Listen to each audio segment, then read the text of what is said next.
வணக்கம். வில்லம்பு செய்திகள். மாற்றம் தொண்டு நிறுவனம் சார்பில் பழங்குடியினர் மாணவர்களுக்கு கல்வி உபகரணங்கள் மற்றும் விளையாட்டுப் பொருட்கள் வழங்கப்பட்டது.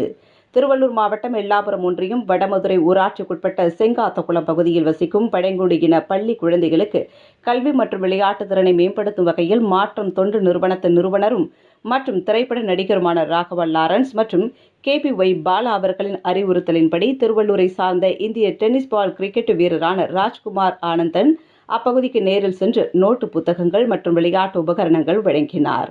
மேலும் அங்குள்ள பிள்ளைகளுடன் டென்னிஸ் பால் கிரிக்கெட் வீரர் ராஜ்குமார் ஆனந்த் கிரிக்கெட் விளையாடி பிள்ளைகளை மகிழ்வித்தார். நிகழ்வின் போது சமூக சேவகர் மோகன் மற்றும் கவுன்சிலர் கிராம மக்கள் கலந்து கொண்டனர்.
உடனுக்குடன் செய்திகளை தெரிந்து கொள்ள வில்லம்பு சேனலை சப்ஸ்கிரைப் செய்யவும்.